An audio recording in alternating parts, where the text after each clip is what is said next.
Russia invaded Ukraine. Russia has been fighting a war in Ukraine and killing Ukrainians and occupying Ukrainian land.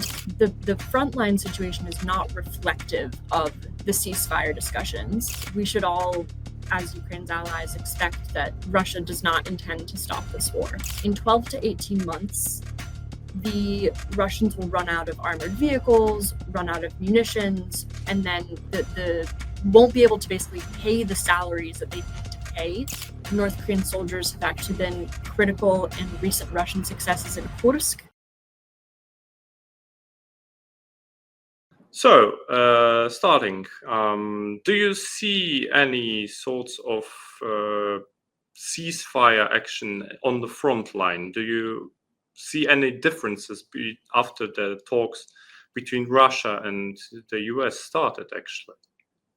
So we've actually seen in some ways the opposite, in that as all of these discussions are going on the political level, Russian forces are actually apparently taking advantage of some of the confusion in the political space to really push offensive operations in Ukraine that we haven't necessarily seen over the past few months. A good example of this is the Zaporizhzhia Oblast sector. Russian forces seemingly intensified attacks in western Zaporizhzhia Oblast over the past week in areas that we haven't really seen fighting recently, which is very much at odds with the kind of ceasefire, preparing to negotiate an end to the war rhetoric that we're seeing coming from the Russians in the political sphere. So the frontline situation is not reflective of the ceasefire discussions. Neither is the continued strikes on Ukrainian infrastructure, specifically civilian buildings, hospitals, the energy grid, that sort of thing. Those have been continuing even as these discussions are ongoing.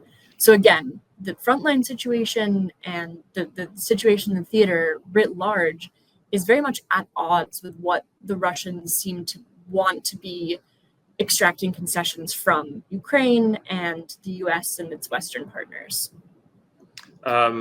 Does those operations in the Zaporizhzhia region are maybe combined with the presence of the nuclear plant, which is based there? It's part of the talks. So do you see it as a part of the negotiations? Exactly. Part of the Russian negotiating position is that Ukraine give up territories that Ukraine still controls, right? So the remainder of Zaporizhzhia, Kherson, Luhansk, and Donetsk Oblast in particular. And these offensive pushes are absolutely related to the power plant, as that has been a hot button issue for the Americans and for the Russians. And then, of course, it's a critical issue for Ukrainian energy generation. But these offensive operations seem to be poised to push towards Zaporizhzhia city, which is a very large city, and basically attempt to make additional territorial gains to force Ukraine into giving up the rest of this oblast that Russians only occupy a part of. So it's all, the military actions are linked to the ceasefire negotiations. And when you really want to understand what the Russians want, look at the front line. Don't look at what they're saying, look at what they're doing offensively with their troops on the front line in various axes. Are those also parts of a new, bigger offensive as in terms of upcoming spring? Because the winter time was almost every time where the Russians were basically preparing themselves for new operations in the spring. Absolutely. So does the story repeat itself? I would say yes. We've seen preparations for Russian offensive operations for the spring-summer period throughout the theater. So Zaporizhzhia Oblast is a good example. We've also seen some preparations in Donetsk Oblast with the Russians moving forces towards what is known as the Fortress Belt in Donetsk Oblast. So it's the four major cities and the Fortress Belt, basically these very fortified areas between Slovyansk, Kramatorsk, Konstantinivka, and Drushkivka. And we've seen some combat-capable Russian elements move away from their previous deployment spots to this area, which suggests some sort of offensive preparations to launch what would end up being multi-year offensives towards this fortress belt. And then, of course, there is the offensives in Kursk, with Russian forces very much trying to push Ukrainians out of the salient that Ukrainians had been holding since August. We see this kind of waxing and waning in offensives throughout Ukraine that generally time with the weather, right? So as the ice and the snow melt and the mud dries up, that makes tracked maneuver a little bit easier. So we generally see an intensification in the spring and summer, and we can absolutely anticipate that this will happen this year, as it has in previous years, because the Russians maintain maximalist territorial objectives in Ukraine, despite all of the ceasefire negotiations and talks that are going on. And which part of the front would you describe as the most vital one at this time of year, actually? So each part of the front is different in terms of the operational and strategic objectives it provides. I think that one of the most critical places to be looking to right now is Kursk, because since August of 2024, the Ukrainians had succeeded in tying up significant amounts of Russian combat power in Kursk that would have been diverted to other areas of Ukraine if there hadn't been an incursion into Kursk. And with the Russians taking back that sort of territory, that will change the realities and the dynamic there. So it is important to look at Kursk to understand what territory the Russians are taking back and how that will allow them to reallocate forces back into critical areas of the Ukrainian theater. So if they're able to retake lots of land, push the Ukrainians back, that will free up those positions and allow Russians to basically put large numbers of forces back to Donetsk or Zaporizhzhia or whatever other areas of the front they want to push on. So for that reason, I really think that Kursk at this moment is a very, very critical and vital part of the front. This does tend to kind of change and fluctuate, right? Because even a few months ago, we were talking about how Pokrovsk is the vital area of the front.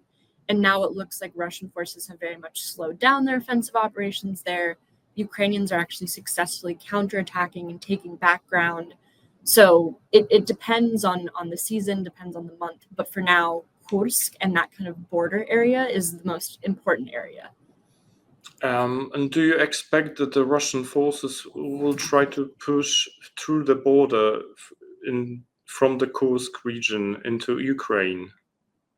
We've seen a little bit of this already, actually, with Russian attacks in Sumy Oblast, intended essentially to bisect the Ukrainian defense of that salient from the south, from Sumy.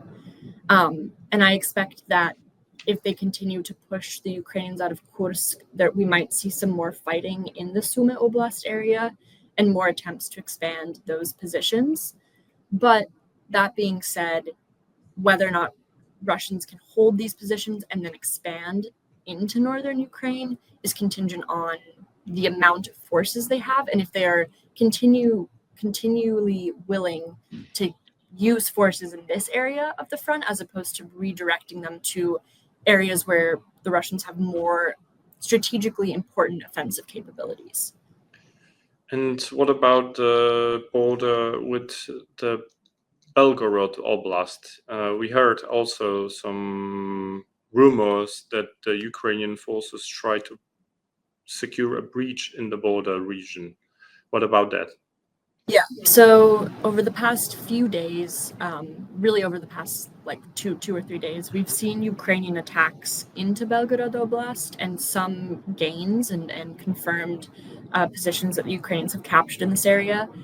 To me, it reads as an attempt to kind of distract from the Kursk salient. So basically to force Russian command to change its focus, redirect, reallocate troops away from Kursk to Belgorod to protect that area.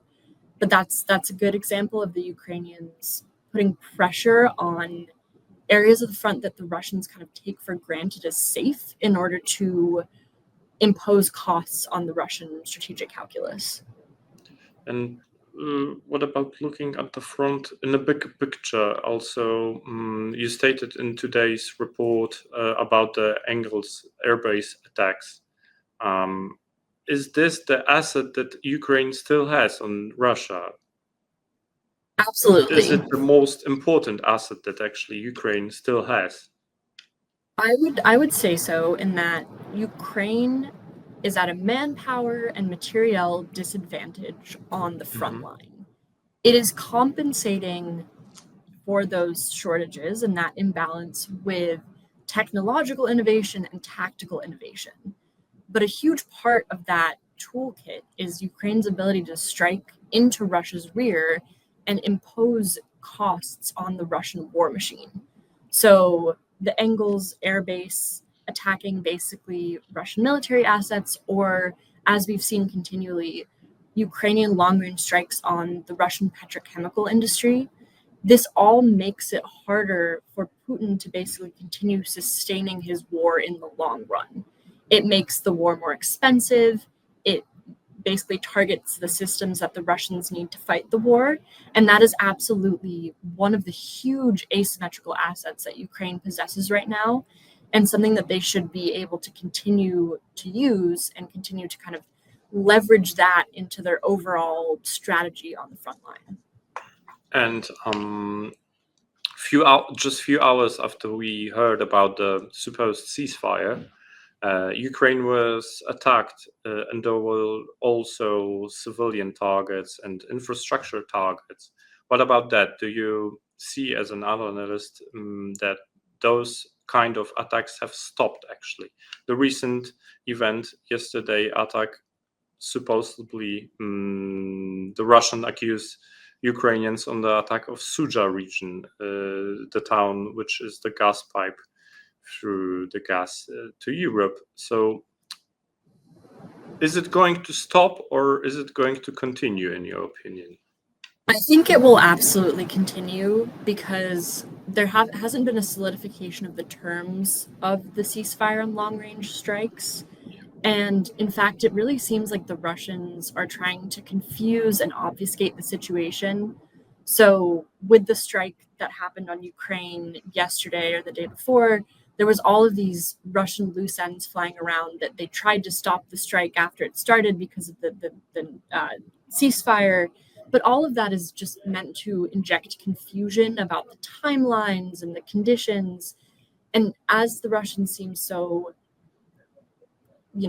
committed to confusing the situation, the analytical conclusion to draw from that is that they don't plan to stop these strikes, and they won't stop these strikes. And Ukraine is continuing to strike military targets as it needs to generate those asymmetrical advantages I just spoke about.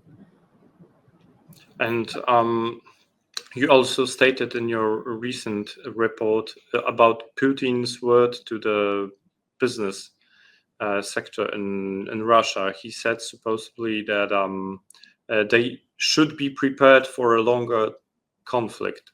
So you stated as well that we should look at the front, not what Russia is saying. So should we all be ready for more of the war and not a ceasefire, which is in the media right now?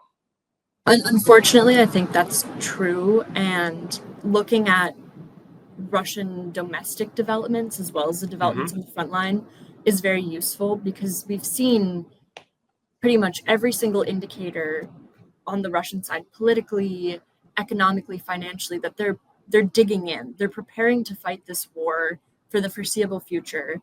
Putin has been conditioning his society accordingly for, since the full-scale invasion started, but those efforts have really escalated over the past few months. And we know that the Russian domestic populace is still very bought in on the war, in the sense that as long as it's not impacting people too much, and they're able to go about their daily lives, there's still this sense that Russia needs to win, that Russians want Russia to be victorious in Ukraine. And that sort of social conditioning and the economic conditioning and all of that is something that indicates that this is a long effort for Russia. So You, ceasefire aside, we should all, as Ukraine's allies, expect that Russia does not intend to stop this war. you said too much. So what is too much for the Russian civilians or society? There's a point at which, if Ukraine can continue to pressure Russia on the battlefield and Ukraine's partners can continue to support that pressure campaign and then also keep up sanctions and other external pressures on Russia, that the mounting costs of the war, so the salaries that Russia's paying to its servicemen because it doesn't want to mobilize, do a full mobilization, so the salaries it's using to incentivize men to join the war, or the costs of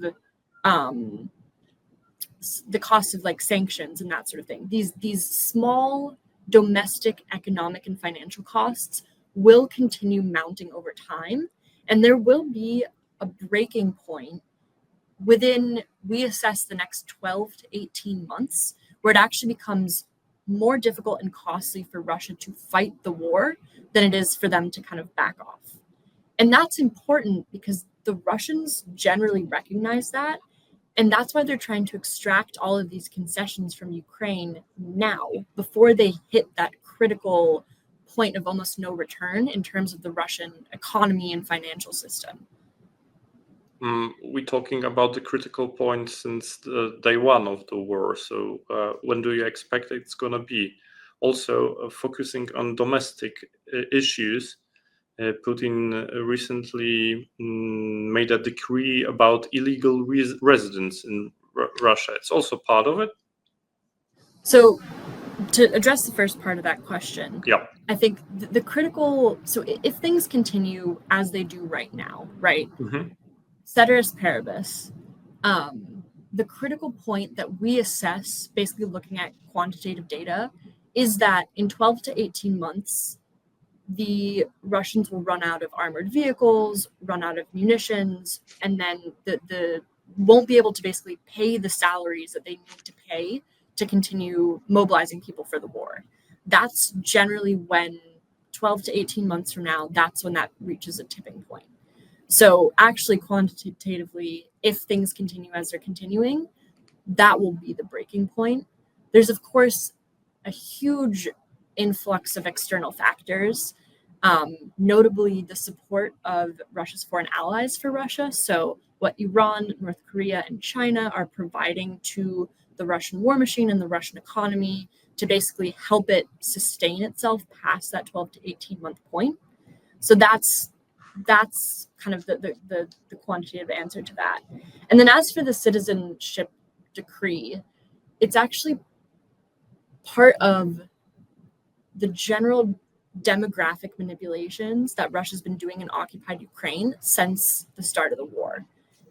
To me, this read as an effort to basically threaten people into getting Russian citizenships to make them bureaucratically and legally Russian citizens, which will make Ukrainian efforts to reintegrate its population very, very difficult. We've seen aspects of this before, various Russian legal manipulations to basically threaten Ukrainians living in occupied areas to obtain Russian passports or Russian citizenship under the threat of removal or deportation or prosecution, that sort of thing. So it's part of this same effort to basically, on a bureaucratic level, erase Ukrainian identity and transform Ukrainians into Russians.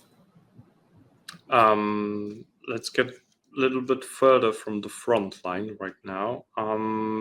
Let's talk about the negotiations ongoing, supposedly, which should be continuing on Monday. Do you expect any breakthroughs?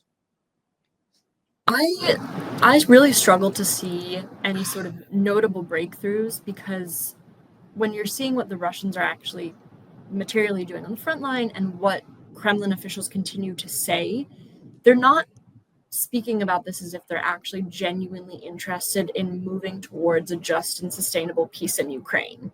As of a few days ago, Russian officials were still calling for Ukraine to change its constitution and to cede areas of territory that Russia doesn't even occupy, much less, the millions of Ukrainians that are living under Russian occupation right now. So because of that, and because of the position that the Russians are entering with, it's really difficult for me to see any sort of actual breakthroughs towards what would be a sustainable peace in Ukraine. They might be breakthroughs from the Russian side if the Russians feel as though they can extract concessions from the US and basically get what they want out of their negotiations, and be able to enter and take more territory from Ukraine in the long run. So when we talk about breakthroughs, it's important to kind of distinguish breakthroughs for who, because the Russians are expecting concessions, but that doesn't necessarily mean diplomatic breakthroughs that end the war in a state that Ukraine would be okay with.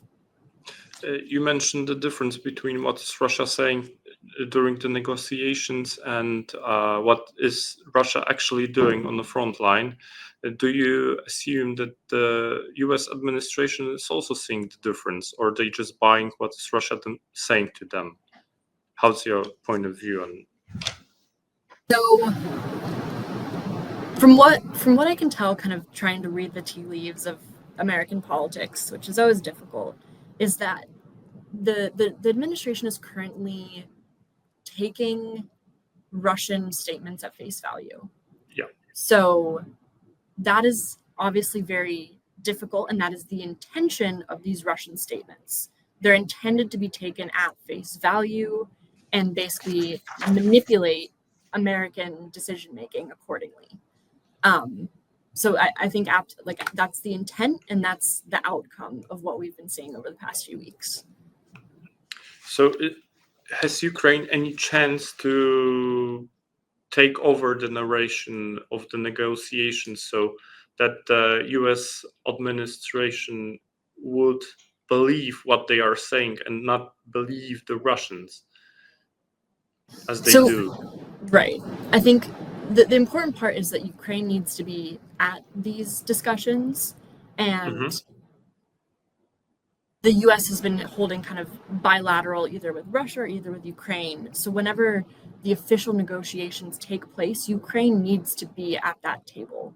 They can't be, the US and Russia cannot be basically making negotiations on Ukraine's behalf without Ukraine being there. I don't know, and I can't really speak to how perceptive the administration is to Ukraine's stance and that sort of thing. It looks from where I'm standing as though maybe they're not as receptive as they are to the Russian side, but that's just kind of the difficult reality of it, and why it's so important that Ukraine is equally at the table as Russia is. And what about Europe? Europe is cut off the table, actually. Should it be also European countries or European Union to support Ukraine in those talks? Would it be easier for Ukraine with Europe besides? I absolutely think so, because it increasingly the burden of Ukraine's defense is falling on Europe. The American administration has made it quite clear that they want out, and Europe absolutely needs a spot at the table because it impacts Europe more immediately than it impacts the US. And thankfully, a lot of the predominant European leaders have been vocal about Ukraine having a seat at the table, Europe having a seat at the table, and no peace in Ukraine without Ukraine. And that's the line that they've been taking, and that's the line that they need to continue taking. And do you see any shift in Europe, actually, which will be a proof that Europe finally understood that Russia is a threat, and that Europe is basically switching from talking to doing? So after the disastrous Oval Office meeting in the end of February, there seemed to be a pretty decisive rhetorical shift in Europe, especially Western Europe, because Poland, the Baltics, they've always been extremely solid on Ukraine, supporting Ukraine and bolstering their own defense against Russia. So the sticking points have been Germany, France, the UK, and we've seen a shift since the Oval Office meeting, with the leaders of especially these three countries seeming to come around a lot more strongly and realize that this is a European problem. I think that the recent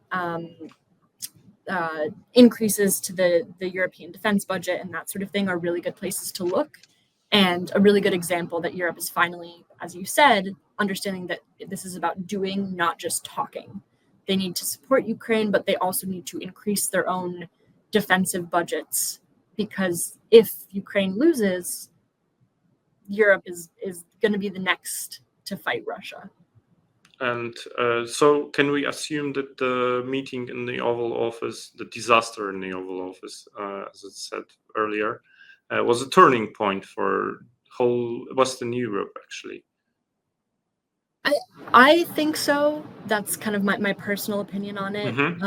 I think that just the way that Western Europe specifically has coalesced around Ukraine following that meeting, and the actual material output since that meeting, is very much a turning point.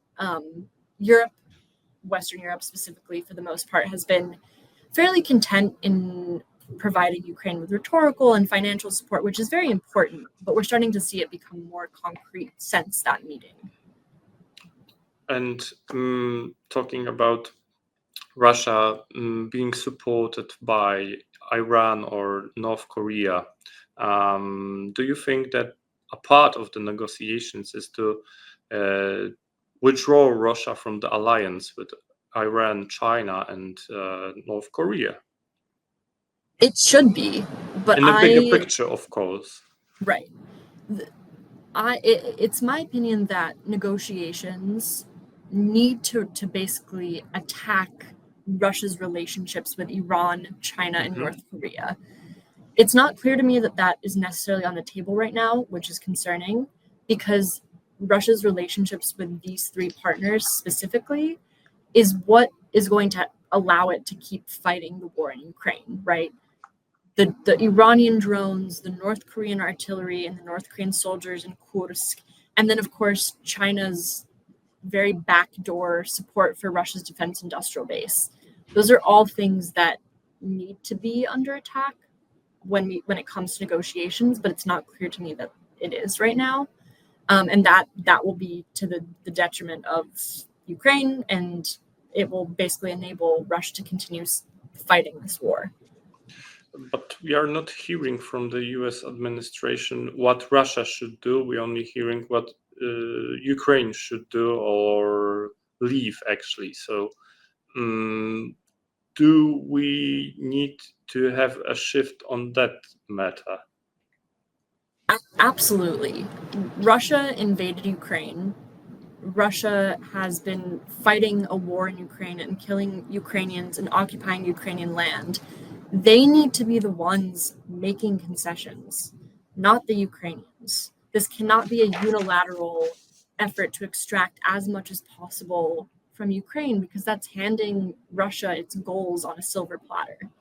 So absolutely, the administration's efforts to basically just ask for things for Ukraine while basically making concessions to the Russians and offering no concessions in return, that's not a negotiating position of power. It's not. So, and you mentioned about the role of North Korean forces in Kursk Oblast, for example. I would like you to assume what's going on today in North Korea, because Sergei Shoigu have just visited Pyongyang, and he got a message for Kim Jong-un. And what kind of message should it is it actually? So I actually haven't followed up on this morning. You beat me to it. I haven't seen any readouts from that. But in just a more general sense, Shoigu directly visiting North Korea is important over the backdrop of the fact that North Korean soldiers have actually been critical in recent Russian successes in Kursk. So Ukrainian intelligence has credited North Korean involvement with being one of the main reasons that Russian forces were able to take as much territory back in Kursk as they did over the past week. And that sort of relationship is really dangerous because we're receiving reports that North Koreans are learning technical and technological skills from Russian forces, and that's something that is really threatening to the stability of the Korean Peninsula and the Western Pacific in a larger sense. And Shoigu's visit to Pyongyang very much underscores what that what the prospects of that relationship really are. You called the North Korean soldiers critical for success in Kursk Oblast. So are they good soldiers? Are they combat valued? Or sorry, they were just numbers? Sorry, maybe there was an interruption. I was asking about the role of the North Korean soldiers in Kursk Oblast. You called that critical for success. So are they very combat valued, or were they just numbers? It's more of a matter of numbers, and as crude as this may be, just bodies on the front line. That was always why Russia used North Korean Russia troops. Tactics. Exactly. That's why they used North Korean soldiers in Kursk. It was basically to use North Koreans instead of Russian combat power. So that's absolutely a huge part of it. Is it's numbers. It's not necessarily the technical know-how. The North Koreans are there because they hope to acquire technical know-how. They want to learn how to operate drones and operate under the conditions of modern war and a very technologically driven war. That's why we assess that the North Korean government has sent them there. But for the Russians, it's absolutely a manpower and numbers issue as opposed to a skill issue. So what do you think that the Ukrainians need right now the most? From the Western allies, of course. They need continued military support. So I'm talking about hardware and also intelligence sharing, all of these things that allow Ukraine the ability to defend itself and then also to conduct defensive operations. This is all critical. They need continued and increased support from Western partners. And then also rhetorical support, right? Ukraine needs it to be the case that the US is not going to sit down with Russia and basically sign away Ukraine. That's absolutely what's needed. So the US administration needs to understand what the Russians are wanting and what they're doing and how that's dissonant with kind of the current strategy that they're pursuing. So that's kind of the golden question, because I wish that there was one thing that I could say that would be like what the Ukrainians need for this to be over. But there is no one thing. It's continued support and its continued ability for Ukraine to defend itself and fight back. And that comes from military, political, economic, diplomatic avenues. So what do you expect in upcoming days? Actually, we have those negotiations upcoming, but in the longer term. So we have the next round of talks on Monday, I believe, in Riyadh. Yeah. It doesn't seem to me that the Ukrainians will be there. I think it will just be, so far, Russians and Americans. They could be separate.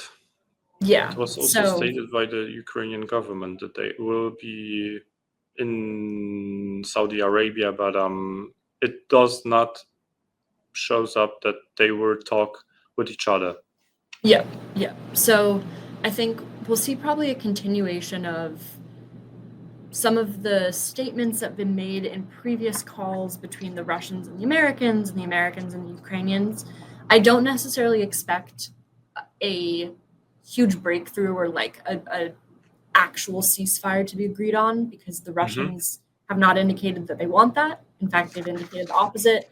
So I think that, the U.S. party should not be expecting to put an end to the war on Monday.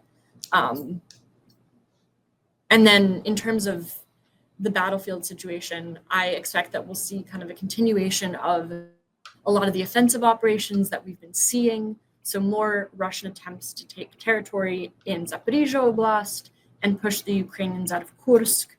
the Ukrainians will likely continue their efforts in Belgorod to complicate the Kursk defense. And I unfortunately expect that Russian long-range strikes on Ukraine's civilian and energy and critical infrastructure will continue over the backdrop of any discussions, and even throughout continued ceasefire negotiations. And Ukraine will continue prosecuting its strikes on the Russian war machine. Special advisor to Mr. Trump, Mr. Witkoff, stated that a ceasefire is possible in upcoming weeks, but is it actually achievable, or maybe a bigger goal, a peace? I think. Is it achievable in the upcoming weeks? I would say no, because of the Russian position, right? This has already happened. The U.S. and Ukraine agreed to a ceasefire, and it was contingent on Russia to accept the terms of the ceasefire. I think this is going to be what continues to happen, which actually gives the Ukrainians a little bit of a position of strength, because they can prove that they're willing to negotiate, they're willing to talk about peace, and the Russians are the ones that keep complicating it. And I suspect that we'll see these kind of repeating dynamics throughout the upcoming conversations. It's all incumbent on Russia to accept the terms and to actually enter a ceasefire, which we continue to assess they won't do. Okay, so thank you. We will see how it's gonna be in next week, because nobody got a crystal ball which can see the future. Thank you for your time, and glad to have you here, and hope to see you again. Thank you so much. Thank you for your time.